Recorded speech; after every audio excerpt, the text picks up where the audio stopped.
Teman-teman guru bahasa Inggris, selamat malam, selamat bergabung di Mr. IDP PPPK Intensive Class ataupun bimbel P3K. Oke teman-teman, sebagaimana yang pernah saya katakan bahwa target saya adalah teman-teman Bapak Ibu guru bahasa Inggris nanti di sini bisa lulus passing grade ya ketika akan mengikuti seleksi P3K. Oke, oleh karena itu teman-teman, saya berharap selama nanti kelas bimbel kita ini ya hingga awal November ya Bapak Ibu ya, saya harap Bapak Ibu memberikan atensi ya, tetap konsisten dalam kegiatan kelas bimbel kita. Contohnya materi-materi yang sudah saya share Bapak Ibu, silakan dibaca ya, jika ada waktu luang silakan manfaatkan untuk membaca materi, lalu nanti pada pertemuan berikutnya kita akan membahas soal. Setiap pertemuan kita akan membahas soal, hanya di pertemuan pertama ini kita membahas materi. Jadi khusus untuk pertemuan malam ini kita membahas materi Bapak Ibu. Jadi silakan ya Bapak Ibu ya. Kalau saya minta sih Bapak Ibu mempunyai buku tersendiri ya, buku tersendiri nanti terutama untuk vocabulary building-nya, lalu untuk catatannya. Jadi usahakan mempunyai menyediakan buku tersendiri. Oke, itu dia Bapak Ibu. Lalu yang berikutnya di dalam kelas Zoom kita ya, bahwa saya ingin kelas yang interaktif ya, interaktif Bapak Ibu just feel free to express your opinion ya. Jika ada pertanyaan, jika ada pertanyaan jangan disimpan di dalam hati ya. Jika menurut Bapak Ibu saya ada yang salah ya, saya sangat dengan senang hati ya menerima masukan atau menerima koreksi, mungkin saya silap atau memang benar salah ya, memang betul-betul saya salah, saya siap untuk dikoreksi Bapak Ibu ya. Oke, itu dia teman-teman. Sebagaimana yang pernah saya katakan juga bahwa dalam hal ujian PPPK ya, menurut saya Bapak Ibu ada juga beberapa paket menurut pengalaman ya, ada beberapa paket soal ya, jadi ada yang mendapatkan memang dia full reading, tapi ada juga yang mendapatkan soal grammar Bapak Ibu. Jadi di awal-awal pertemuan kita akan ada membahas mengenai grammar. Untuk selanjutnya nanti ya porsinya tentu nanti lebih banyak tentang reading comprehension. Itu dia Bapak Ibu ya. Sebelum saya lanjut teman-teman, mungkin ada yang mau disampaikan silakan. Atau ada yang mau ditanya.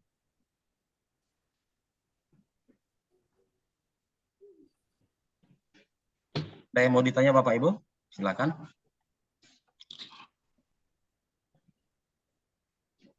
Oke, selanjutnya mungkin tentu di sini ya ada beberapa atau sebagian besar mungkin ya yang merupakan ini adalah kelas pertama bagi Bapak Ibu bersama saya Mr. IDP ya. Jadi saya sudah berpengalaman membantu guru-guru bahasa Inggris menghadapi sejak masih ada CPNS dulu Bapak Ibu ya, seleksi CPNS, P3K, Pretest PPG, dan juga UPPPG. Ya, itu dia Bapak Ibu. Jadi sudah banyak alumni Mr. IDP kelas yang lulus ya, yang lulus. Oke, ada yang bertanya silakan. Tidak ada? Oke. Kalau tidak ada Bapak Ibu, kita akan membahas materi terlebih dahulu ya. Pertama di sini yang perlu menurut saya adalah tentang reading comprehension teman-teman. Ya. Oke, jangan ditulis-tulis Bapak Ibu ya. Oke, tentang reading comprehension Bapak Ibu ya, di sini sudah ada di sini saya di filenya ya, di materinya di sini. Ya. Oke, hal-hal yang perlu diketahui dan diperhatikan tentang reading comprehension. Bapak Ibu, yang pertama itu adalah tentang vocabulary. Ya, jadi sebagaimana soal-soal ujian Bapak Ibu ya, jadi biasanya ada dia 3 level ya, yang mudah, sedang, dan sulit. Oke, oleh karena itu Bapak Ibu, sebagaimana yang saya beritahu di awal tadi, saya ingin Bapak Ibu punya daftar ya, punya daftar new vocab selama kelas bimbel kita ini ya. Penguasaan vocabulary yang banyak sangat berpengaruh ya untuk dapat menjawab soal-soal reading comprehension.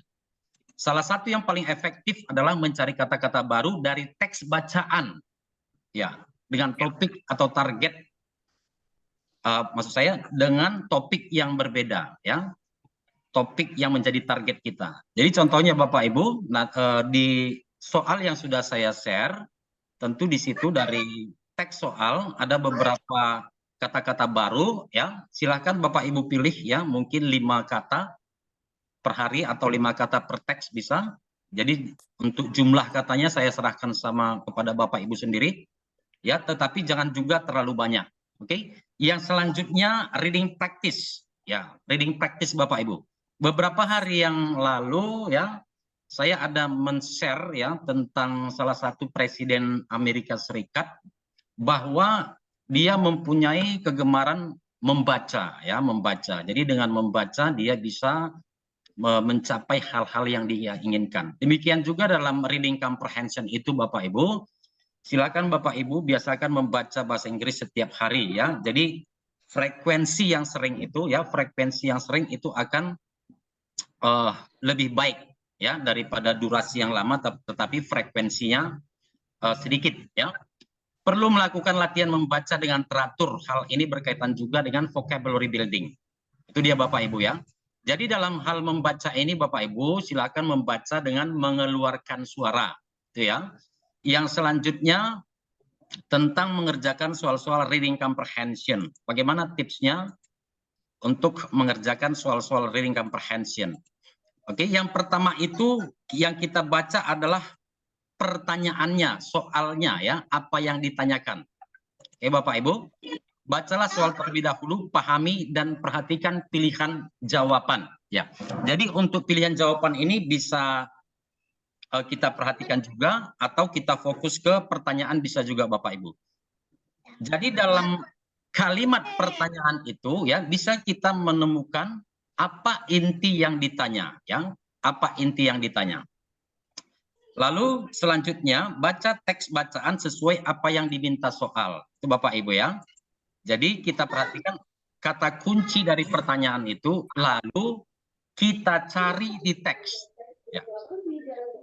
Kata kunci itu tertulis di mana? Tolong di unmute, di mute Bapak Ibu ya kalau ada suara-suara. Oke. Lalu selanjutnya ya di sini ada untuk menentukan topik. Ya. Bentar ya.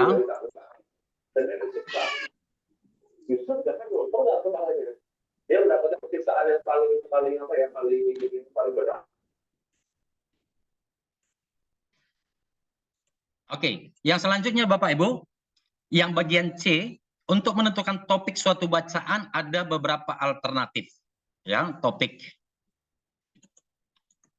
Oke, yang pertama di sini bisa dengan membaca kalimat pertama atau bisa dengan membaca kalimat pertama atau kalimat pertama dan kalimat kedua dari setiap paragraf. Oke, Bapak Ibu, dalam hal ini kalau teksnya itu terdiri dari beberapa paragraf, soalnya menanyakan topik, ya, kita baca kalimat pertama atau kalimat pertama dan kedua dari setiap paragraf, biasanya kita sudah bisa menyimpulkan apa topik dari teks tersebut. Ya, di sini saya tulis lalu mengkombinasikannya menjadi suatu topik bacaan. Ya, pertanyaannya biasa di sini seperti ini Bapak Ibu ya. What is the text talking about? Nah, itu Bapak Ibu ya. Jadi itu sama juga dengan menanyakan topik. Ya, atau secara simpel, what is the topic of the text? Maka satu kali lagi bisa kita baca kalimat pertama atau kalimat pertama sampai kalimat kedua dari setiap paragraf, maka biasanya kita bisa mengkombinasikannya dan menyimpulkan topiknya. Oke, sampai di situ ada pertanyaan teman-teman, silakan.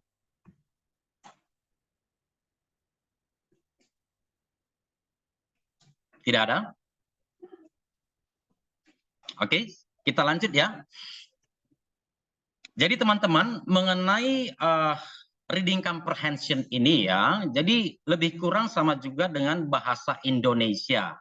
Kalau kita ingat ketika kita SD atau SMP dulu ya, jadi ada juga pertanyaan-pertanyaan apa kalimat utama dari paragraf 1 ya, atau apa topik dari teks tersebut ya. Jadi namanya juga bahasa ya, bahasa Indonesia, bahasa Inggris, tentang reading comprehension ya, ada kemiripannya ya teman-teman ya. Oke. Lalu selanjutnya di sini, jika teksnya tidak terlalu panjang, kita bisa membaca seluruh bagian bacaan ya, dari awal sampai akhir. Itu namanya skimming, Bapak Ibu.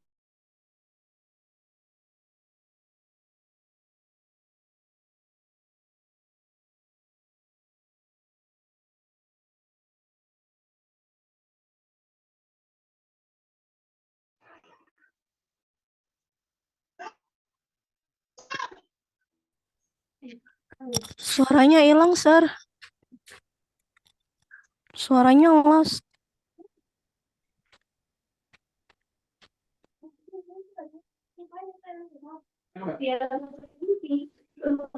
Suaranya hilang. Kenapa semua?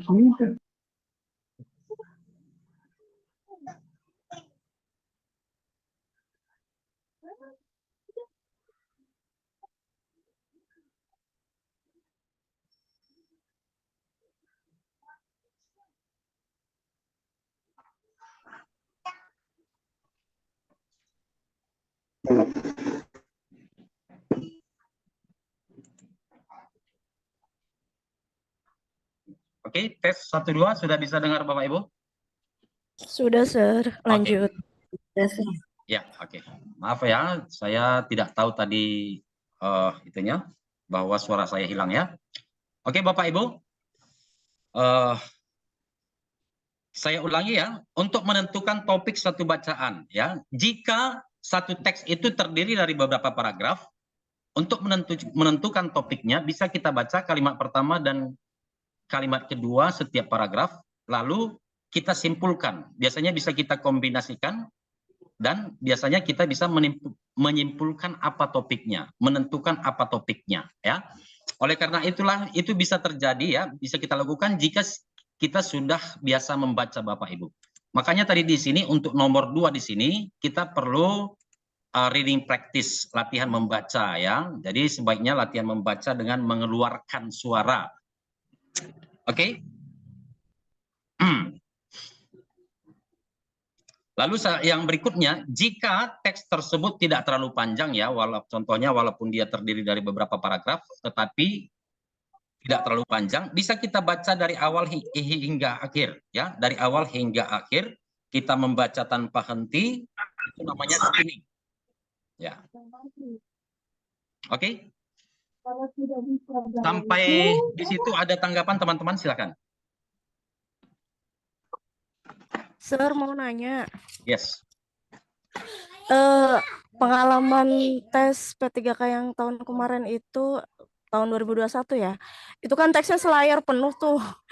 Kadang kita susah untuk menentukan ini gitu. Ini nih topiknya tentang apa sih gitu kan, seperti itu. Untuk menentukan kita langsung ke poinnya itu dilihat dari apanya ya? Ya. Pertanyaannya tadi menanyakan topik ya, seperti what is the text about gitu ya? Sir, kurang lebih seperti itu. Ya, tadi kan sudah saya jelaskan ya. Yang pertama teman-teman, kita tidak perlu kalau dia satu layar penuh ya, seperti yang di sini tadi. Bentar ya. Oke. Kita bisa baca kalimat pertama hingga kedua setiap paragraf. Biasanya itu kan ada beberapa paragraf ya. Oke. Jadi setelah kita baca kalimat pertama dan kedua setiap paragraf, ya, Setelah itu kita kombinasikan, lalu kita simpulkan apa intinya. Oke? Ya itu sesimpel itu dia. Oke, ada yang lain teman-teman?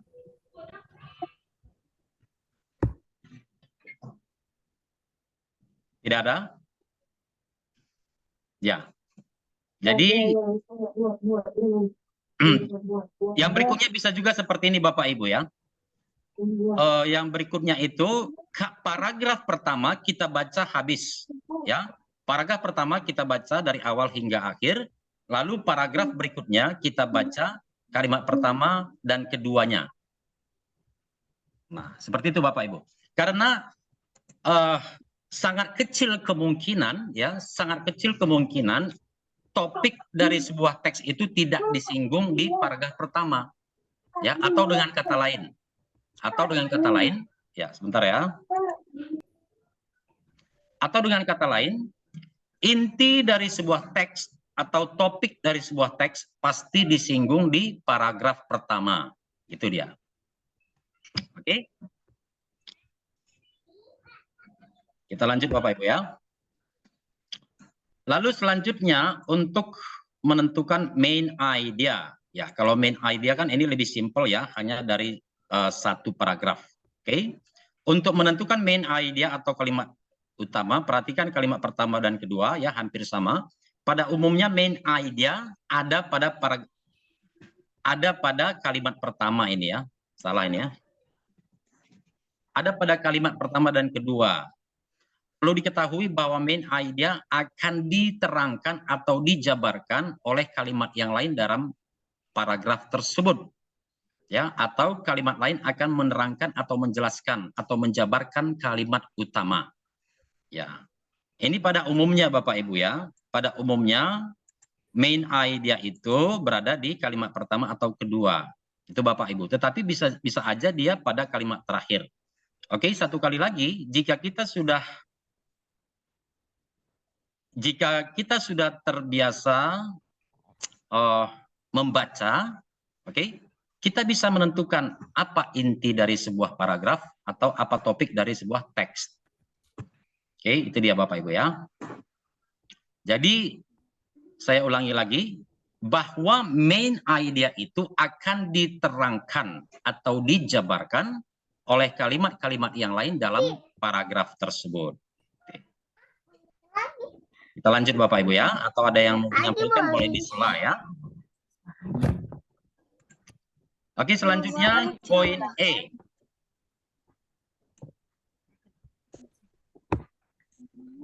Ya, poin E ya.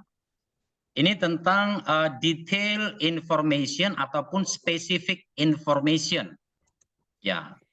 Setelah membaca dan memahami soal. Jadi pertama di sini juga tetap kita membaca apa yang ditanya Bapak Ibu. Lalu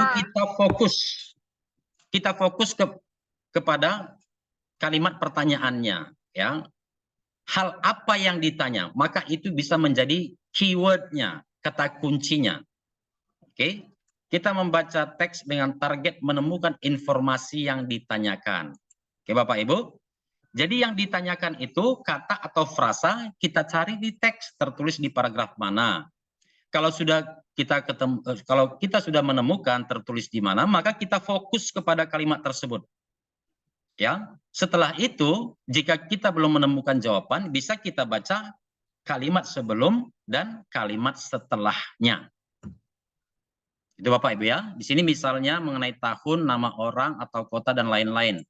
Dalam hal ini itu disebut dengan istilah scanning Bapak Ibu ya. Membaca untuk menemukan target yang ingin kita cari ya. Scanning adalah melihat dan membaca setiap kata dari awal teks bacaan hingga kita menemukan informasi yang kita inginkan lalu memahaminya. Ya, itu yang disebut dengan scanning. Oke, kita lihat di sini kadang kita perlu membaca kalimat sebelum dan sesudahnya. Teknik scanning lebih condong menyensor setiap kata hingga kita menemukan kata atau kalimat yang menjadi target. Ya, sampai detail information ada Bapak Ibu? Kalau tidak ada kita lanjut ya. Oke, yang selanjutnya ya tentang pertanyaan noun refers to, noun or pronoun refers to. Jadi ini ada hubungannya Bapak Ibu. Kalau Bapak Ibu yang sudah mengetahui materi anaporik, eksoporik, kataporik, ya ini ada hubungannya ya dengan noun or pronoun refers to. Biasanya menanyakan pronoun it atau they merujuk pada apa atau siapa, ya. Hampir sama dengan bagian E, kita membaca kalimat sebelumnya atau membaca dari awal paragraf, di mana noun atau pronoun itu tertulis, maka biasanya kita sudah bisa menentukan jawaban. Oke, yang selanjutnya Bapak Ibu tentang sinonim ataupun antonim ya. Sinonim and antonim. Kembali di sini berhubungan dengan penguasaan vocabulary. Kembali ya Bapak Ibu ya tentang vocabulary ya. Dalam hal ini perlu usaha yang lebih, kita harus mencari dan mencatat sinonim dan antonim yang kita temukan agar kita bisa baca ulang. Ya, ini Bapak Ibu ya. Jadi kalau kita membuat vocabulary list itu perlu secara periodik ya. Kita baca kembali Bapak Ibu. Daripada menghafal, kalau saya sih mending dibaca ulang secara berkala ya, dibaca ulang lagi. Kadang dalam pilihan jawaban ada arti yang mirip, maka yang kita perlu lakukan adalah mencocokkan dengan kalimat yang di dalamnya tertulis kata atau kata yang ditanya sinonim atau antonimnya. Di sini bisa juga dengan cara mengeliminasi terlebih dahulu jawaban yang tidak mungkin agar mempermudah kita dalam menentukan jawaban, dan perlu diingat bahwa sangat disarankan untuk menjawab semua soal karena tidak ada jawaban yang sah, karena tidak ada nilai minus untuk jawaban yang salah. Ya, ini agak lari sedikit Bapak Ibu ya. Oh, nggak ada suara lagi ya? Ada, Sir. Ada ya? Ada. Ya, Bapak Ibu coba kalau tidak ada suara coba diperiksa itunya ya, mikrofon masing-masing. Oke teman-teman, mengenai sinonim dan antonim gitu ya, kita perhatikan konteksnya Bapak Ibu. Kita perhatikan konteksnya. Biasanya konteksnya itu bisa membantu ya. Contohnya seperti ini, anggap aja kata sinonim yang ditanya itu kita hilangkan, lalu seperti kalimat rumpang seperti itu Bapak Ibu, kita tinggal pilih aja kira-kira yang mana kata yang cocok untuk melengkapi. Nah, sampai di situ bisa paham nggak teman-teman tentang sinonim atau antonim? Terutama tentang sinonim ya. Paham nggak penjelasan saya? Kalau misalkan kita nggak ngerti dengan maknanya gimana, Sir, itu? Nah, ada juga dengan istilah guessing gitu ya. Seandainya dalam kalimat tersebut ada satu atau dua kata yang kita tidak pahami, biasanya kita guessing, menebak. Gitu ya. Ya, kalau lebih banyak yang kita tahu arti kata-katanya, biasanya kita bisa guessing. Oke, yang saya contoh-contoh gimana Ibu Ika? Saya mau tanya, adakah contoh-contoh soal yang nanti keluar gitu, Sir, misal sinonim antonim yang sering keluar di tes P3K besok gitu, Sir. Contoh seperti PPG itu kan ada beberapa soal yang sering keluar, kita belajar, kita ingat-ingat, oh ini. Nah, kalau untuk P3K bagaimana? Adakah soal-soal kumpulannya, Sir, untuk kita belajar lagi gitu? Ya, tadi kan di awal sudah saya katakan bahwa pembahasan materi hanya di pertemuan awal ya. Nanti di pertemuan kedua kita fokus membahas soal, gitu ya. Oke, satu kali lagi teman-teman, untuk pertanyaan sinonim, kata yang ditanya itu kita hilangkan aja. Istilahnya seperti itu. Lalu kita ibaratkan aja seperti mengisi kalimat rumpang. Nah, gitu ya. Mengisi kalimat rumpang. Maka dari pilihan jawaban yang ada, kira-kira kata mana yang memungkinkan? Itu dia Bapak Ibu. Itu untuk sinonim yang jarang kita temukan kata-katanya gitu Bapak Ibu ya. Oke, nanti di latihan soal akan ada soal tentang sinonim Bapak Ibu. Oke, ini hanya pembahasan materi, penjelasan awal supaya nanti di pembahasan soal-soal kita bisa lebih matching gitu ya. Oke. Selanjutnya teman-teman mengenai true statement ya. Bapak Ibu, kalau dalam satu teks itu pertanyaannya contohnya ada 4-5 dari satu teks, maka soal tentang true statement kita kerjakan belakangan Bapak Ibu ya. Ya, karena biasanya setelah kita menjawab pertanyaan yang lain, kita lebih menguasai materinya atau teksnya. Jadi akan mempermudah kita untuk memahami true statement-nya. Pertanyaan tentang true statement. Oke, untuk hal ini setelah membaca soal, melihat pilihan jawaban, kita bisa mengkombinasi skimming and scanning. Lalu eliminasi jawaban yang sudah kita pastikan salah, gitu ya. Jadi satu kali lagi teman-teman, umpamanya dari satu teks ada 4 atau 5 pertanyaan. Setelah kita mengerjakan 4, maka tentu di situ kita sudah mendapatkan beberapa informasi mengenai teks tersebut. Oke? Ya. Saya lanjut dulu Bapak Ibu ya. Di sini tentang soal-soal P3K ada juga pertanyaan reading comprehension seperti ini Bapak Ibu ya. The paragraph following the passage ya will most likely. Nah, gitu Bapak Ibu. Contohnya kalau kita bahasa Indonesia kan setelah paragraf ini ya, kemungkinan paragraf berikutnya akan membahas apa gitu. Oke. Di sini saya tuliskan dalam hal ini kadang menggunakan cara yang berbeda ya. Bisa juga perhatikan judul main idea dari setiap paragraf ya. Paragraf pertama dan terakhir. Eliminasi pilihan jawaban yang sudah dibahas atau sudah ditulis pada paragraf sebelumnya, lalu tentukan jawaban. Bisa juga seperti ini Bapak Ibu ya, untuk paragraf following the passage, kita perhatikan kalimat-kalimat akhir di bagian paragraf yang ditanyakan ya. Apakah di situ ya, jika ada di situ hal baru,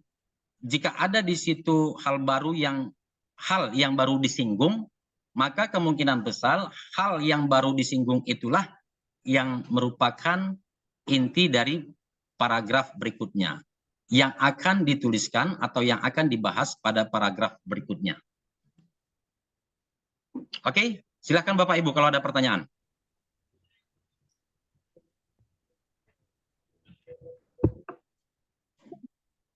Tidak ada?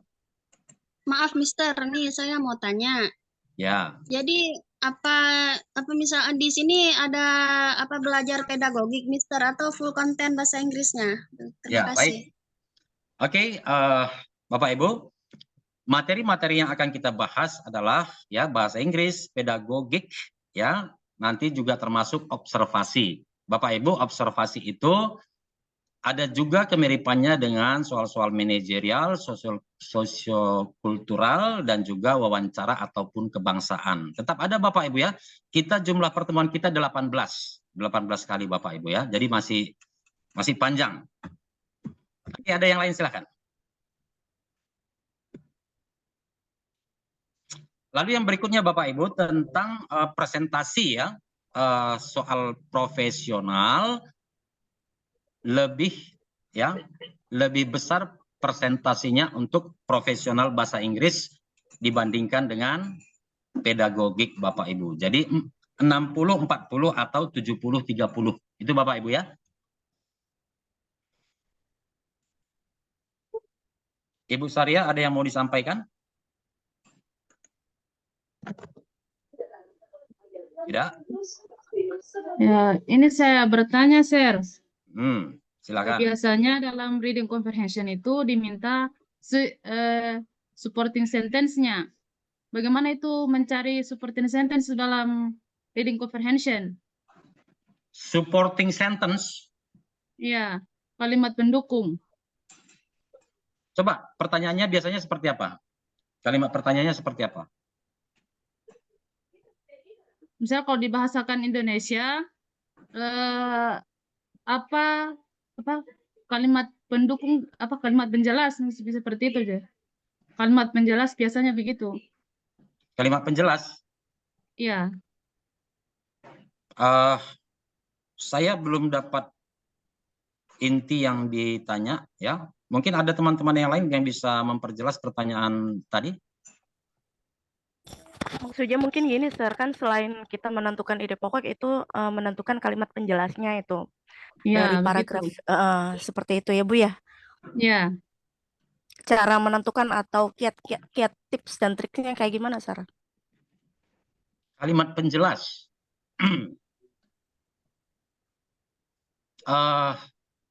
Ya, jadi di sini saya berterus terang aja ya, saya belum paham dengan pertanyaan kalimat penjelas. Intinya belum saya dapat itu.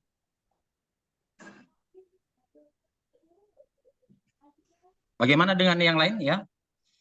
Tentang kalimat penjelas di sini kita ada yang hadir 43 orang. Silakan Bapak Ibu coba kita diskusikan tentang kalimat penjelas. Ada yang bisa menerangkan, memberi tanggapannya silakan.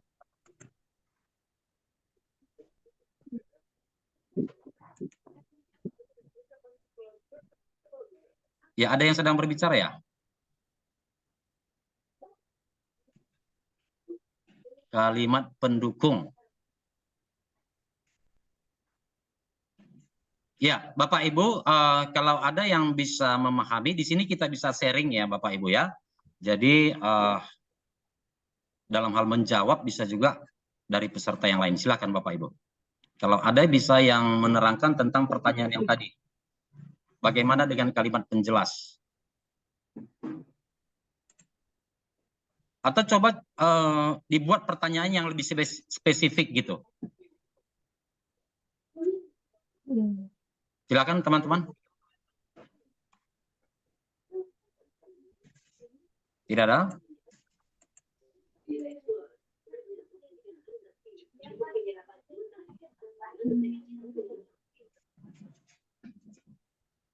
Kalimat penjelas. Oke, Ibu Mirawani, bisa nggak kira-kira memberitahu pertanyaan yang lebih lengkapnya sedikit gitu gimana tentang kalimat penjelas?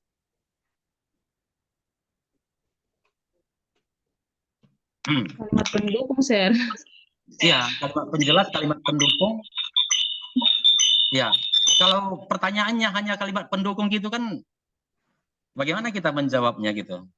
Maksud saya coba sampaikan pertanyaan yang komplit gitu tentang kalimat penjelas.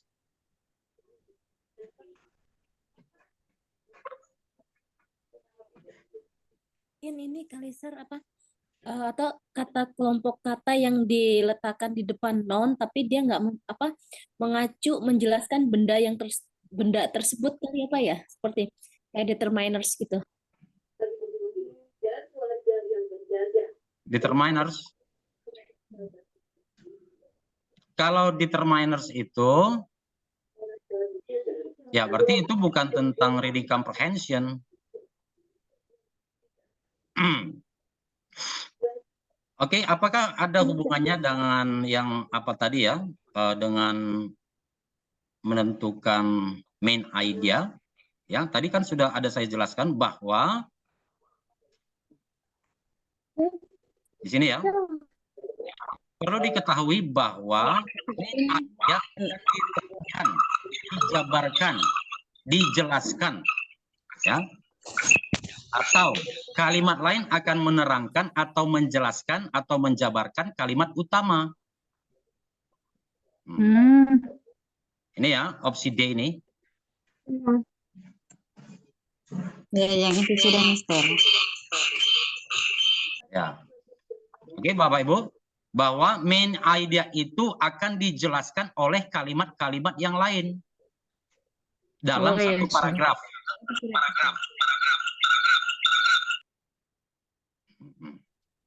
Oke, Bapak Ibu, apakah berhubungan dengan ini pertanyaannya tadi? Iya. Nah, itu dia ya. Maaf, Ya, maaf, Mister. iya, silakan. Ya, mungkin yang dimaksud gagasan pendukung kali ya, bukan kalimat pendukung. Bener nggak sih? Iya.